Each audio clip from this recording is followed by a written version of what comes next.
Buenas noches, estimados amigos, amigos y amigas. Estamos ahora en nuestro diálogo republicano número 13, gracias al impulso de la Asociación Civil Coordinadora Republicana, en alianza con Streaming Conecta, una productora que hace viable también estas transmisiones, que jueves a jueves a las 7 de la noche intentan aportar al debate público sobre asuntos que quizás en los medios establecidos no tienen la relevancia que merece para el país. Hemos revisado, como ustedes ya saben, el momento constitucional que vive el Perú, las reformas que han habido, hemos analizado también el panorama económico, hemos analizado también desde el punto de vista de la coyuntura política, los escenarios viables en las próximas semanas.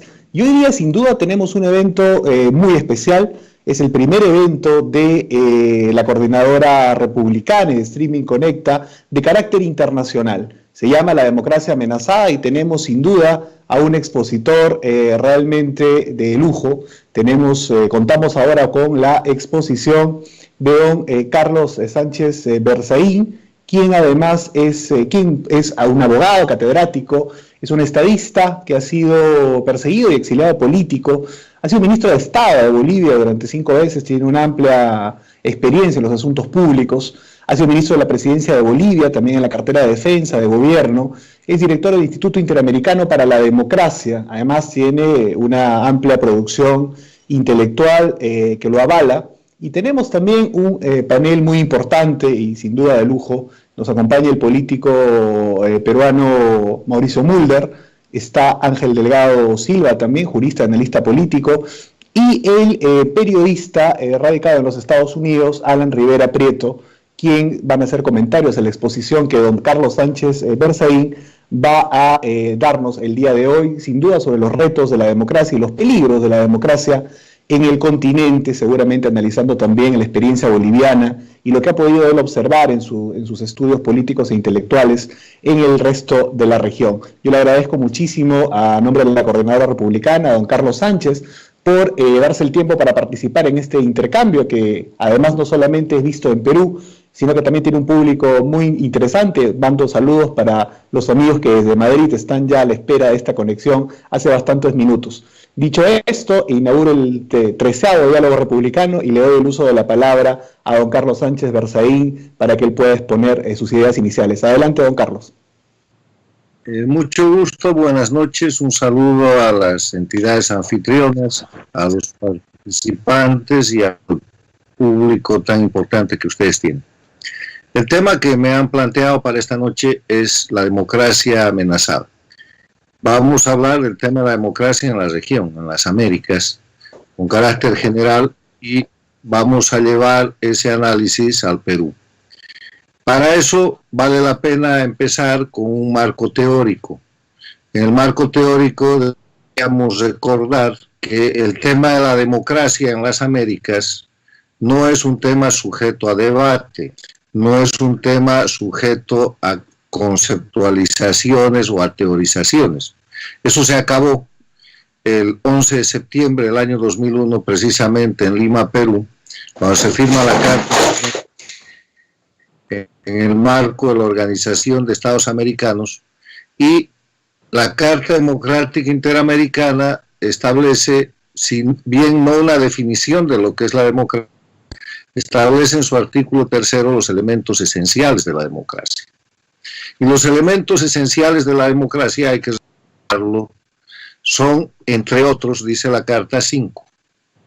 El respeto a los derechos humanos y las libertades fundamentales, el acceso al poder y su ejercicio con sujeción al Estado de Derecho, la división e independencia de los poderes públicos, la celebración de elecciones libres y justas, fundadas en el sufragio universal y secreto como expresión de la soberanía popular, y la libre organización política en partidos y organizaciones sociales. Este hecho es muy importante porque en la política, por el poder, se acostumbra a ponerle apellido a la democracia.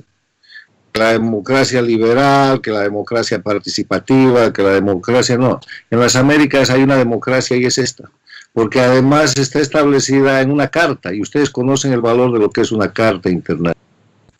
Es la forma más fuerte que se puede pactar en materia de tratado. El otro concepto que me gustaría recordar es el concepto de república, que está muy cerca del concepto de democracia, es un concepto anterior, es un concepto teórico, es el concepto que inspira la creación de todos los países en las Américas. En los hechos, hasta este siglo, todos los países de América eran repúblicas. Hoy día Bolivia ya no es república, la han transformado en un estado plurinacional, y hay otros, Cuba no es una república, y hay otros países que corren el riesgo de perder la condición de república. Recordar simplemente que la república está referida en su concepto y definición a que se trata del gobierno en función de las leyes y no de los hombres, y que la república tiene elementos también esenciales como que la soberanía radica en el pueblo, que otorga mandato a los gobernantes, que esos gobernantes tienen temporalidad y periodicidad en el ejercicio de sus funciones, o sea, no pueden permanecer indefinidamente, que tienen obligación de rendición de cuentas por esas funciones, no es una responsable, y todo sujeto al marco de la ley y al concepto de igualdad de los ciudadanos ante la ley. Si comparamos democracia con república, vamos a encontrar que la república en su estructura, en sus conceptos teóricos, es bastante más amplia, pero que gracias a la Carta Democrática Interamericana, los elementos esenciales de la democracia para las Américas han tomado los elementos de la república. Dicho esto, vamos al análisis del escenario, del análisis de la realidad objetiva. Recordarles también que para el año 1999 había una sola dictadura en las Américas, la dictadura de Cuba bajo el mando de Fidel Castro, y era una dictadura que agonizaba en su periodo especial. El año 99 se eligió como presidente en Venezuela Hugo Chávez, y Hugo Chávez de inmediato asiste a la dictadura agonizante de Cuba, la rescata a través de dinero y petróleo venezolano, y para pesar de los sistemas democráticos, de los gobiernos democráticos y de los pueblos de las Américas, que creíamos que el siglo XXI iba a ser el siglo de la democracia completa en las Américas, porque se preveía que Cuba iba a recuperar prontamente su condición de libertad y de democracia, sucede todo lo contrario. Muy subrepticiamente al principio se pone en marcha un proceso de estabilización de las democracias en la región, que de la mano del populismo y en base a muy legítimas aspiraciones o descontento de los pueblos, empieza a articular la alianza entre Castro y Chávez, que en principio se llama Movimiento ALBA, se llama Movimiento Bolivariano. Años más tarde tomaría el nombre de Socialismo del siglo XXI, y hoy día se conoce como castrochavismo por los apellidos de Castro y Chávez, que dan lugar a lo que empezó siendo un proceso político y que ha terminado siendo una organización de crimen organizado transnacional, que hoy día está tratada de esa manera en diferentes países. Pero recordamos un poco la historia de estos 20 años del siglo XXI, que en vez de estar caracterizados por ser los primeros 20 años de una democracia plena en las Américas, está caracterizado por la pérdida, la crisis creciente y el deterioro de las democracias en los diferentes países. El siglo empieza con la caída del presidente de la Rúa en la Argentina, después se derroca al presidente Mahuad en el Ecuador, después al presidente Sánchez Lozada en Bolivia el año 2003, después nuevamente en Ecuador se derroca al presidente Gutiérrez, y después se produce un derrocamiento curioso, único en su género, que los invito a recordar, que es el derrocamiento del secretario general de la Organización de Estados Americanos. El expresidente de Costa Rica, don Miguel Ángel Rodríguez, había sido elegido secretario general y le hacen aparecer un caso de supuesta corrupción que después resulta que no era, y para juzgarlo por eso lo hacen ir a Costa Rica, lo detienen y la secretaría queda acéfala, de manera que ese espacio es cubierto por ese grupo creciente del movimiento bolivariano en ese momento, que pone en esa función al secretario Insulza, que estaría allí por 10 años. La primera década del siglo XXI está marcada por el boom económico de los commodities, del petróleo, de los minerales, y por el crecimiento de este socialismo del siglo XXI, castrochavismo, que llega a controlar, se afinca en Venezuela, pone en el poder a Evo Morales en Bolivia, un dirigente cocalero, pone en el gobierno del Ecuador al señor Correa, al economista Correa, Rafael Correa, retoman el gobierno con el sandinismo en Nicaragua, los Kirchner llegan al poder en la Argentina, muy temprano el Partido de los Trabajadores toma el poder a través de Lula y después Rousseff en el Brasil, toman el gobierno con un gobierno vinculado en el Paraguay, hacen lo mismo en el Uruguay, después la señora Bachelet llega al gobierno en Chile, y la primera década del siglo XXI termina prácticamente con las Américas en poder de estos gobiernos denominados populistas, socialistas del siglo XXI, que en verdad lo que se dedican a hacer es a romper la institucionalidad de los países y establecer dictaduras. Convierten a Venezuela en una dictadura en el modelo castrista. 10 años de poder hacen que se pueda llamar dictador a Rafael Correa en el Ecuador. Nadie duda que hoy día en Nicaragua hay una dictadura. En Bolivia se liquida a través de masacres, a través de falsificaciones, la constitución política de la República de Bolivia, y se crea a través de una constituyente que no estaba permitida y no está permitida por las cláusulas pétreas de la Constitución de la República, que solo admite reformas parciales o enmiendas. Se crea un Estado plurinacional que Evo Morales proclama en febrero del año 2009 y que es un estatuto dictatorial copia de las constituciones de Cuba y Venezuela, y que es impuesto por la fuerza, con presos políticos, con exiliados.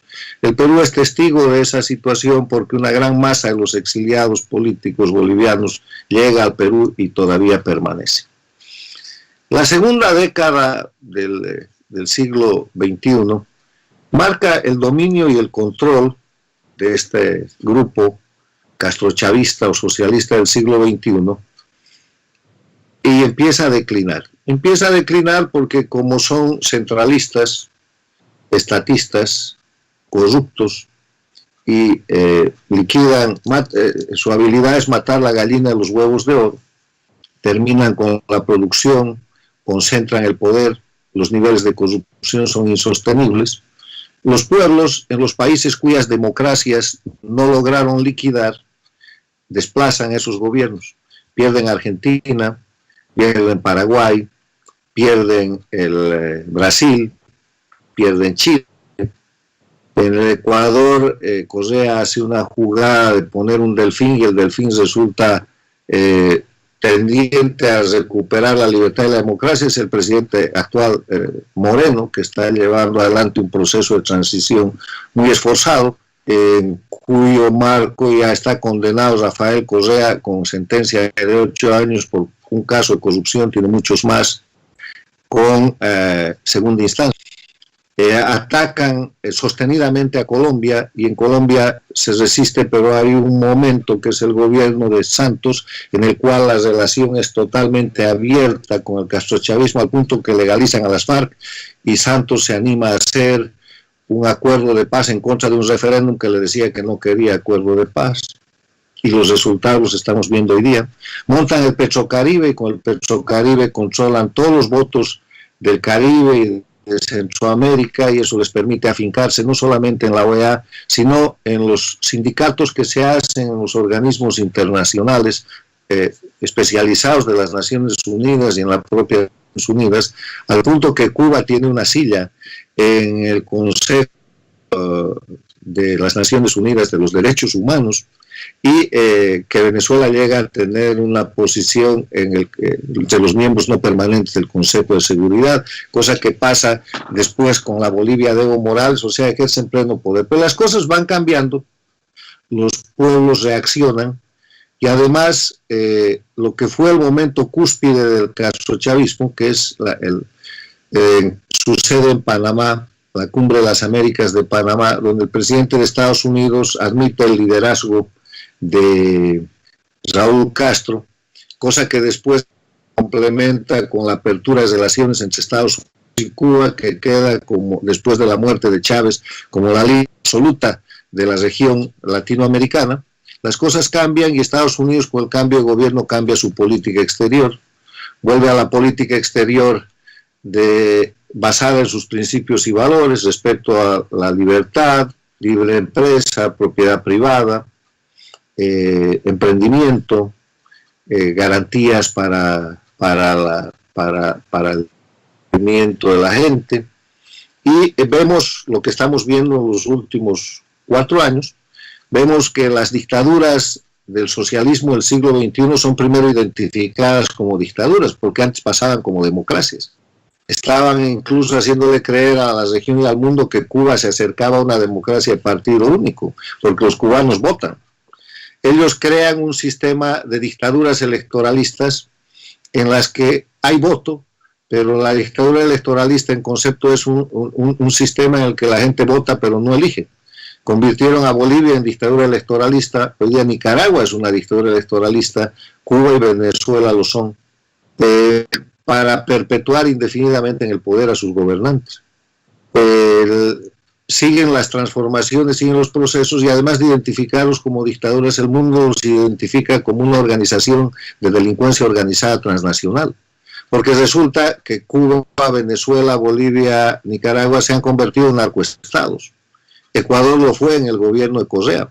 Y un narcoestado es un estado cuyas autoridades, a tiempo de ejercer las potestades que se les reconoce como autoridades, están desde esa función ejerciendo tareas de producción, de tráfico, de lavado o alguna actividad vinculada con el narcotráfico.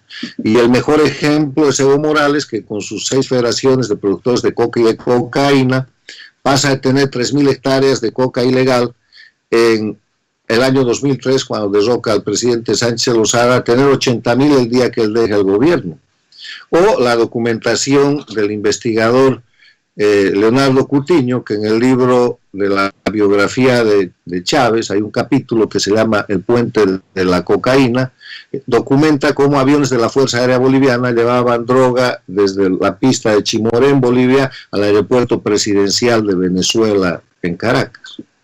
Entonces construyen narcoestados, asientan amenaza para la tranquilidad y la paz de la región, se vinculan con el terrorismo, y llegamos a situaciones que se producen el año pasado, en las cuales, por ejemplo, el dictador de Venezuela es acusado en el marco de la Convención de Palermo contra la delincuencia organizada transnacional, en tribunales de Nueva York y en tribunales de la Florida, y hoy día, además de tener orden de captura internacional, él y un grupo de más de 10 miembros de su gobierno, entre comillas, tienen premio por su cabeza. La captura de Nicolás Maduro vale 15 millones de dólares donde lo encuentren, vivo o muerto, buscado por un sistema que es un sistema que obedece a la Convención de Palermo, firmada el año 2000, y que es derecho internacional, no es derecho interno de los estados. Termino, hay una historia con la que podemos alargarnos y que ustedes conocen mejor que yo, para entrar a la tercera parte de mi exposición y decir, el siglo XXI está marcado por la amenaza contra la democracia.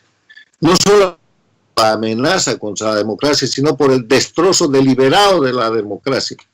Y para eso hay un procedimiento que lo usa el chavismo o el socialismo del siglo XXI. Esta alianza que se hace entre Chávez, castrochavismo es el neologismo de esos dos apellidos.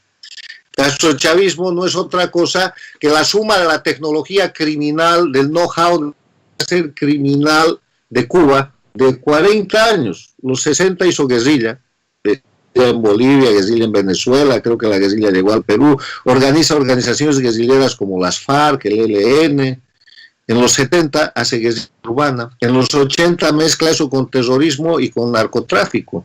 Está documentado que Cuba se mete en el tema del tráfico de drogas con Escobar Gaviria y con el boliviano Roberto Arce Gómez, y que en esa dinámica termina con el fusilamiento del general Ochoa. La década de los 90 es una década tranquila porque cae el muro de Berlín y se explota y desaparece la Unión Soviética, Cuba se queda sin los recursos para manejar esta dinámica, pero hace una creación muy importante, crea el Foro de Sao Paulo. Y crea el Foro de Sao Paulo como reacción a la caída y la desaparición de la Unión Soviética, porque el eje de confrontación político entre capitalismo y comunismo se había extinguido, había ganado el capitalismo.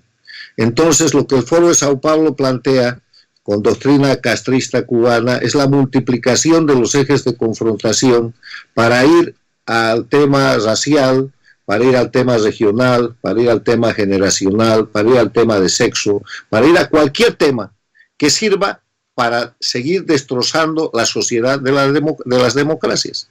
Y es así como vemos una década tranquila en los 90, hasta que, y vuelvo al principio, el 99, cuando Cuba estaba agonizando, llega Chávez, salva ese aparato criminal, le pone todo el dinero que puede, y el resto es la historia del siglo XXI que hemos tratado de resumir. Pero en esta tercera parte de mi exposición, yo quisiera recordarles, porque ustedes como políticos y estudiosos de la política lo saben, cómo es que en el siglo XXI se amenaza, se deteriora y se derrumban a las... Ahí hay una metodología, que es una metodología que es casi una patente de corso que ha utilizado reiteradamente el castrochavismo. Se empieza destrozando el sistema de partidos políticos. Los partidos políticos, democracia, y lo que empieza haciendo el castrochavismo es, a veces con muy justificadas razones, corrupción, falta de renovación, falta de transparencia en los partidos, cualquier pretexto vale para destrozar el sistema de partidos políticos, a los que se les pone la primera característica de partidos tradicionales. Inmediatamente se destrozan los liderazgos. Los liderazgos de los partidos políticos, sea quien fuera, derecha, de izquierda, los que no están alineados en el proyecto castrochavista, que se disfraza de populista en general o de progresista, son atacados y son liquidados. Y si ellos logran tener algo de poder, de penetrar algún poder del Estado, como el poder judicial, por ejemplo, hacen lo que están haciendo hoy día con el presidente Uribe en Colombia. Judicializan la persecución política, instrumentan el poder que han logrado tener para asesinar la reputación de los líderes de la democracia. Lo que sucede hoy día con el presidente Uribe ha sucedido en la Argentina, ha sucedido en Bolivia contra el presidente Sánchez Lozada, contra los gobernadores a los que Evo Morales metió presos, ha sucedido en Venezuela con el caso de Leopoldo López y 100 o 200 casos más, ha sucedido a principios de la década de los 60 en Cuba, con el memorable caso y centenas más, pero voy a citar el caso del embajador Armando Valladares, que estuvo 23 años preso antes de ser liberado, prácticamente en una operación en la que Fidel Castro lo entregó a cambio de algún arreglo que hizo con el presidente francés. Entonces, estoy describiendo la metodología con la que destrozan las democracias. Primero los partidos, después los líderes, después las instituciones, y cuando logran tomar el poder terminan simplemente con la república, terminan con la democracia. Quiero cerrar esta exposición diciéndoles que deliberadamente en toda esta exposición no he mencionado al Perú. Y no he mencionado porque estoy hablando con instituciones y con amigos peruanos. Porque a lo largo de toda esta triste historia, el Perú ha caminado por el filo de la navaja. El Perú ha estado a ratos dentro del socialismo del siglo XXI. Podríamos mencionar algún presidente que ustedes recuerdan y que ahora está detenido en alguna cárcel de California. Ha estado un poco más fuera del socialismo del siglo XXI, pero lo que le ha pasado al Perú maravillosamente es que ha mantenido, mal que bien, su estructura democrática y su estructura republicana. con gravísimos accidentes, incluido el último accidente que acaban de sufrir, en el cual les han cerrado el Congreso. No sé qué número de veces en que se cierra el Congreso del Perú ha sido, convocando unas elecciones en las que el presidente de ejercicio, que es un apóstol suplente, que es un presidente que ha recibido esto porque el otro presidente ha sido acusado de corrupción, el presidente titular, seguramente esperaba un mejor resultado o controlar esa asamblea, controlar ese Congreso, con miras a avanzar en una agenda que se sospechaba podía ser la agenda del castrochavismo, porque en el Perú se ha cumplido el destrozo de partidos políticos tradicionales, cumplido con eficiencia el destrozo de los liderazgos tradicionales, incluido el suicidio que el gran líder democrático del APRA ha tenido que producir como una reacción a ese sistema que se estaba implementando, Alan García. Se ha cumplido en principio el destrozo de cierta parte de la institucionalidad y haya quedado. Y hoy día el Perú ofrece una ventana de oportunidad, ha producido simplemente por la fortaleza de las instituciones y por la fortaleza de los peruanos, que es la convocatoria a elecciones. Ustedes tienen elecciones generales el 11 de abril del próximo año, y yo creo que esas elecciones son la gran oportunidad para salvar a la democracia del Perú, que está amenazada, que está bajo asedio, que está herida, digamos, porque le han deteriorado parte de su sistema institucional, le han quitado partidos políticos, le han destrozado liderazgos, pero que se puede recuperar. Y en eso yo tengo una simple recomendación que se refleja en mi columna de esta semana, que titula "Si la política es el arte posible, la sobrevivencia es el arte de lo necesario". Y cuando se trata de que sobreviva la democracia, cuando se trata de que sobreviva la república, cuando se trata de que sobreviva la libertad del pueblo, entonces se impone hacer algo más que la política. Y este es un llamado a algo que no ha pasado en Bolivia, que no ha pasado lamentablemente en Venezuela y que no está pasando en Ecuador. Es un llamado de los líderes políticos para que puedan entender la gravedad del desafío y formar grupos, formar acuerdos, formar, si es necesario, gobiernos de unidad nacional. Ya está enfangada en una situación en la que ha salido el dictador, pero no la dictadura, y en que nuestro gobierno, que tenía que ser un gobierno de transición, es un gobierno interino de continuidad dictatorial. Un presidente interino hace más de un año y medio, Guaidó, por estar preso primero del grupo de partidos políticos que después se volvió el G4, ha perdido el norte y se ha dedicado a cederle la iniciativa al usurpador que sobrevive. En el Ecuador hay más disputas entre la gente que debería defender la democracia, al punto que, condenado o no, el exdictador Correa amenaza con volver, y de Nicaragua no hablemos. Nicaragua, en la cual hay una oposición que es funcional a la dictadura y otra que trata de verdad. Yo dejo estas reflexiones y estas preocupaciones y termino diciendo que el Perú tiene la gran oportunidad de seguir viendo su democracia, porque en el Perú hay democracia. En las Américas hoy día hay 4 países donde no hay democracia: Cuba, Venezuela, Nicaragua y Bolivia.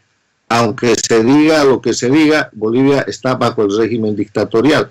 Hay un país en proceso de transición muy esforzado, pero efectivo, que es el Ecuador. Y el resto de los países democráticos bajo amenaza de este sistema de crimen organizado transnacional que conspira todos los días y que tiene conspiración transnacional en el Perú y en el resto de los países. Un dato final: en la lucha por la defensa de la democracia y la libertad, mi recomendación a los líderes peruanos es que hay que evitar el error que se han cometido en otros países, incluido el mío. El único error que la estrategia no perdona es la equivocación en la identificación del adversario. Vean el adversario local, vean lo que hay detrás del adversario local, porque es una gran máquina transnacional, con muchísimo dinero, con muchísimo poder, con muchísimo aparato, y esa máquina se llama castrochavismo. Muchas gracias. Hemos seleccionado dos preguntas que han llegado a las redes sociales durante la transmisión. La primera es de Patricia Bolognini García, que dice: el análisis siempre es esclarecedor, más aún cuando está riguroso con los hechos. Con todo respeto, ¿cómo y quiénes podrían cambiar este desastre? Gregorio Herrera Ponce dice: excelente exposición del doctor Sánchez, me gustaría amplíe, por favor, el papel del Foro de Sao Paulo y el rol que juega la OEA en el peligro de la democracia en América. Adelante, doctor Carlos Sánchez. Primero quiero agradecer a la cantidad tan importante de seguidores que ustedes tienen en las redes. Estaba mirando a la gente que sigue el evento y es realmente muy grande. Quiero agradecer a don Alan Rivera, a don Ángel Delgado y a Mauricio Müller por sus opiniones. Y voy a tratar de responder todas las preguntas, empezando por el final.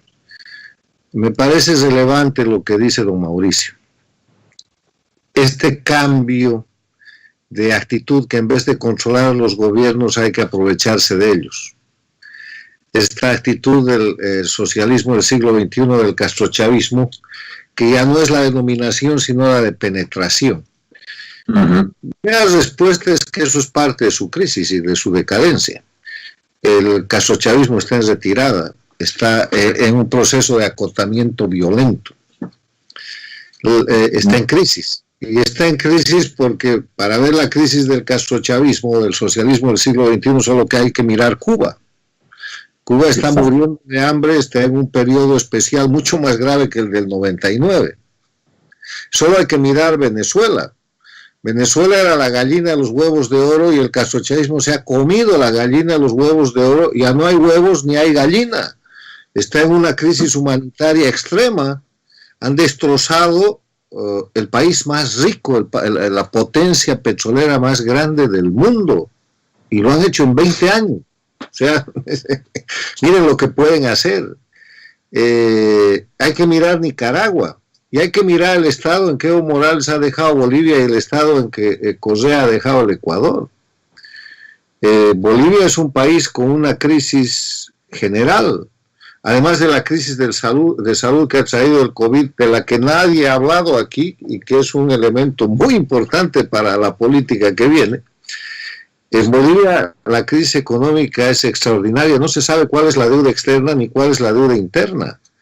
Y al parecer la deuda interna es más grande que la externa porque Evo Morales se ha consumido todos los fondos de reserva de pensiones, de jubilación y de todo. Hay que empezar a pagar deuda externa a partir del próximo año y Bolivia simplemente tiene un déficit gigantesco en la balanza comercial y no es viable económicamente.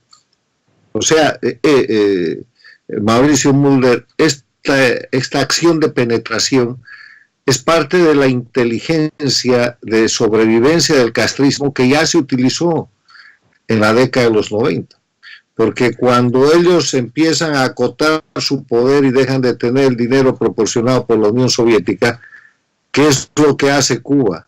Empieza a vender servicios a los países democráticos, empieza a vender servicios de información, empieza a penetrar amistosamente las democracias, desarrollan un sistema extraordinario de cobro de facturas que tenían para relacionarse con las democracias. En el primer gobierno del presidente Sánchez Lozada, cuando él se posesiona el 6 de agosto del 93, el que maneja las listas de invitados es el presidente saliente, que era Jaime Paz Zamora, y trae de principal invitado a Fidel Castro.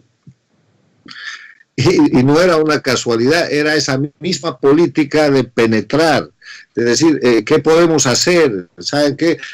Los cubanos somos amigos. Ahora no estamos hablando del castrismo, estamos hablando del castrochavismo, que viene de la mano de dos procesos, la revolución tecnológica y el globalismo. O sea, no quieren perder los espacios ganados. Los países donde han consolidado dictaduras, la propia Cuba, Venezuela, Nicaragua, Bolivia, Ecuador, quieren permanecer por lo menos manteniendo sus instrumentos de delincuencia organizada, que son los partidos políticos que han formado, como parte de la comunidad política democrática. Y quieren consolidar impunidad manteniendo a sus líderes como líderes políticos. ¿Saben para qué? Para repetir lo que ha sucedido en Nicaragua. ¿Qué sucede en Nicaragua? Los sandinistas sacan al dictador Somoza y establecen un gobierno. Establecen una nueva dictadura llena de corrupción, llena de crímenes. Se va el pueblo nicaragüense a una contra, y para que no haya una guerra civil van a elecciones, y las elecciones del 90 las gana doña Violeta de Chamorro. Pero para entregar el poder, el ya dictador Ortega en ese momento pide 3 condiciones y firma un convenio para eso. La primera condición, la condición de que toda la piñata, todo lo que se habían robado, el asalto a propiedades privadas, urbanas, rurales, se consolida. La segunda condición, no se toca el mando de las fuerzas sandinistas. Si Nicaragua nunca ha tenido ejército democrático, el ejército sandinista ha quedado vigente desde el 90, y para que vuelva el 2007 estaba ahí, y hoy día es el ejército del dictador. Y la tercera condición, peor, que el sandinismo se queda como partido político y Ortega como una reserva en el juego de esa política, que le permite, cuando viene el castrochavismo, tomar el poder con toda ventaja, liquidar la democracia y volver a ser dictador. O sea, ellos quieren sobrevivir, Mauricio, y en ese ánimo de sobrevivencia, lo lógico, recomendado desde los críticos y los analistas clásicos de la política, es tratar de penetrar y de coexistir con el tipo que te está derrotando, ¿no? Esa es una señal, pero es al propio una señal muy peligrosa, en la cual yo quiero volver a Bolivia. Bolivia sale el dictador, pero no la dictadura. Le están tratando de dejar a Bolivia una mentira de democracia, con la constitución de la dictadura, con las leyes infames de la dictadura, con 2/3 de la asamblea, que antes se llamaba Congreso de la dictadura, con todos los jueces de la dictadura, con todos los fiscales de la dictadura, con el Tribunal Electoral de la dictadura. Entonces la presidenta, que tenía que ser de transición, es una rehén de ese sistema y no puede hacer transición porque no ha pateado el tablero. Y patear el tablero quiere decir restaurar la república, reconocer la vigencia de la Constitución suplantada, objeto de falsificación, que es la Constitución de 1967 y 94, con lo que automáticamente cesa la asamblea, cesan los jueces de la dictadura, pero la presidenta no puede ser candidata. Entonces ahí está una trampa que tiene que servir para Cuba, para Venezuela, para Nicaragua, para Ecuador, para el Perú, para todos los países que manejen procesos de recuperación institucional y de transición. No se puede hacer transición sacando al personaje y manteniendo el sistema. La dictadura en Bolivia descansa en un sistema jurídico constitucional y en una estructura criminal territorial, como descansa la dictadura en Venezuela, como la de Nicaragua o la de Cuba. O sea, esto que ha descrito Mauricio Mulder es una señal de decadencia y de debilidad, pero es la más astuta forma de permanecer en el poder sin ser derrotados. O sea, es evitar la derrota total. Este es Hitler en el contraataque de las Ardenas, y lo que hay que hacer con el chavismo es llegar a Berlín y legalizar los instrumentos del crimen organizado y distinguir, porque en esto consiste el concepto que yo aporto al castrochavismo. El castrochavismo no es un concepto político, es un concepto de derecho penal internacional, es un concepto criminal que está en el marco de la Convención de Palermo, no de la política. Político es el comunismo, el socialismo, la gente que considera al adversario un adversario y no un enemigo, y que está dispuesta a hacer política en el marco de la ley. Estos han salido del marco de la ley y han formulado y han organizado un grupo de delincuencia organizada transnacional que ya está identificado de esa manera. No hay que darles el beneficio de volverlos parte de la política. O sea, esto es como si hubieran entrado los aliados a Alemania y después del suicidio de Hitler o de la muerte de Hitler hubieran permanecido legalizando el Partido Nacional Socialista, pues los nazis hubieran ganado elecciones los siguientes 30 años, porque tenían todo el sistema montado para eso. Hay que desmontar el sistema, las dictaduras hay que cesarlas, hay que desmontarlas. O sea, esa es mi respuesta para esa inquietud, que muestra la necesidad de tratar las cosas con claridad, de llamar las cosas por su nombre y de no amedrentarse en decir, ¿saben qué, señores? Yo, para volver a hacer política en Bolivia, Carlos Sánchez Berzaín, no estoy dispuesto a hacer política con un criminal narcotraficante como Evo Morales, porque la política que quiero hacer tiene que estar enmarcada en el Estado de Derecho, en la vigencia de la ley, y no en la coexistencia con un criminal que tiene secuestrado a mi país. Punto.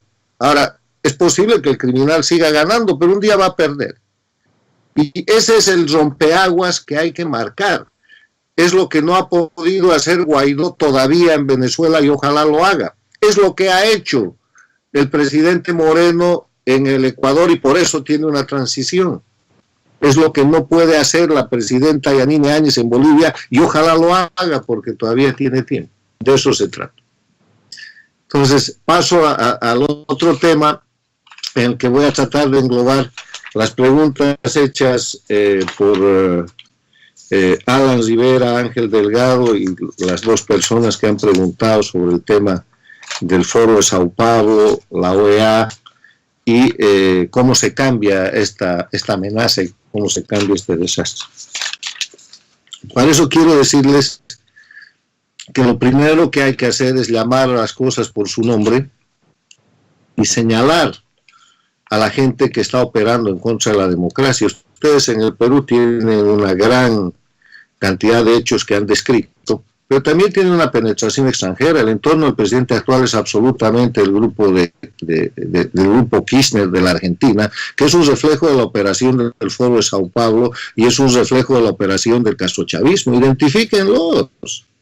Ahora, la libertad de prensa. Yo sé que la prensa clásica está sometida por razones de facturación al poder eventual, pero la tecnología nos ha traído un sistema en el que todo el mundo es periodista. O sea, la prensa ciudadana está destrozando las dictaduras porque no les permite el control absoluto de la prensa. Las redes sociales son extraordinarias. La salida de Evo Morales en Bolivia ha sido un ejemplo de resistencia civil empezada con las redes sociales. Evo Morales manejaba todos los medios de comunicación y todavía los maneja.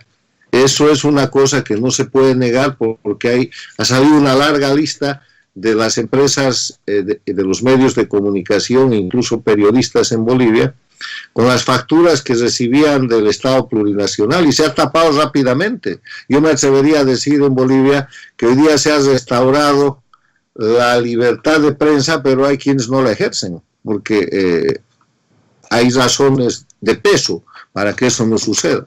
Y en el Perú, y en el Ecuador, y en la Argentina, y en todo lado es igual.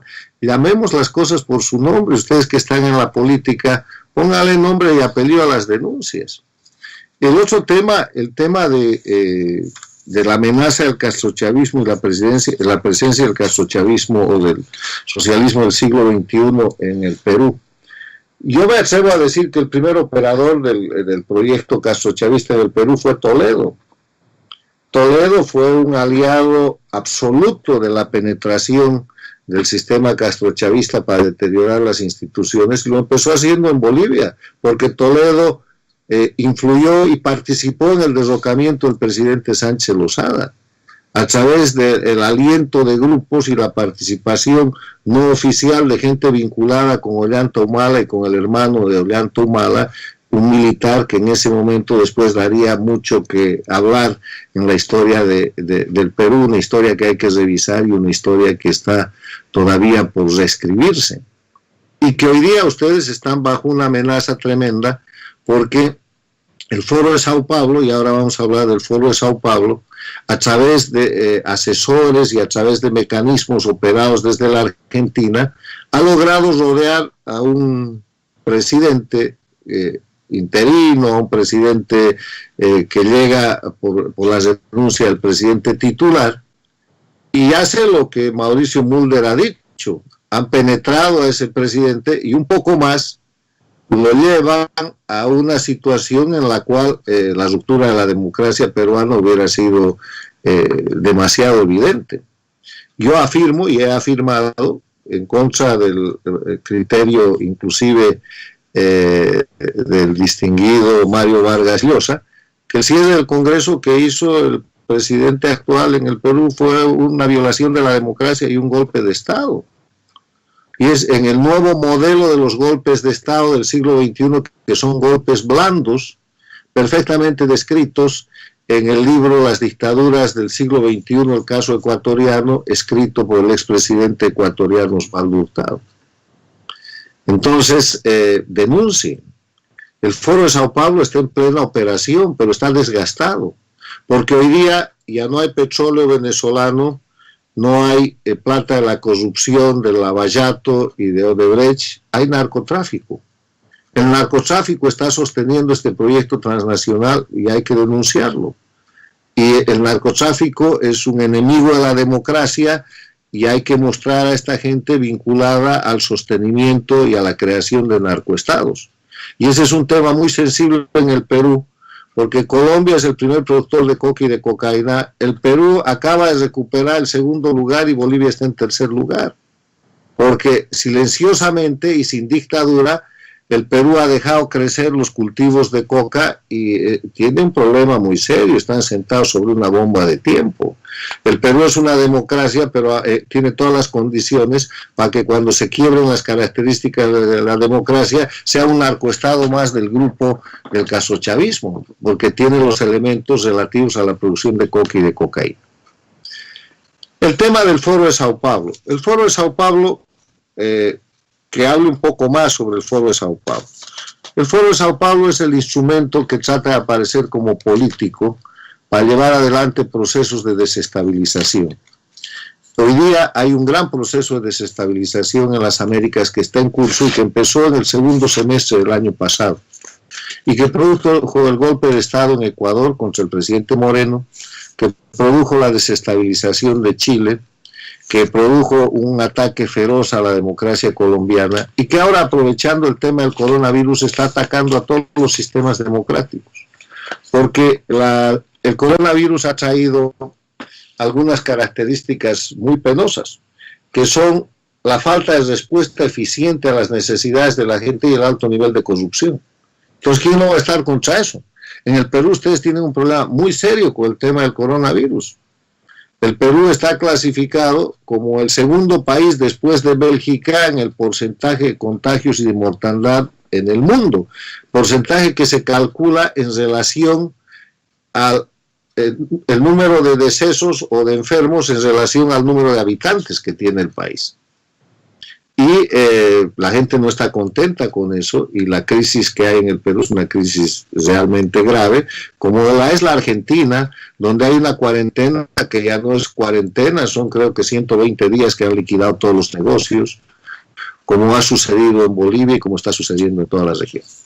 El Foro de Sao Paulo se encarga de exacerbar todo aquello, de realizar operaciones políticas, entre comillas, cogiendo muy justificables razones de protesta, amplificándolas y penetrando los mecanismos de reacción social para deteriorar los sistemas democráticos, aprovechando las necesidades de la gente, las muy legítimas preocupaciones y quejas que tiene el ciudadano y la ineficiencia de los sistemas políticos, que son tardíos en reaccionar.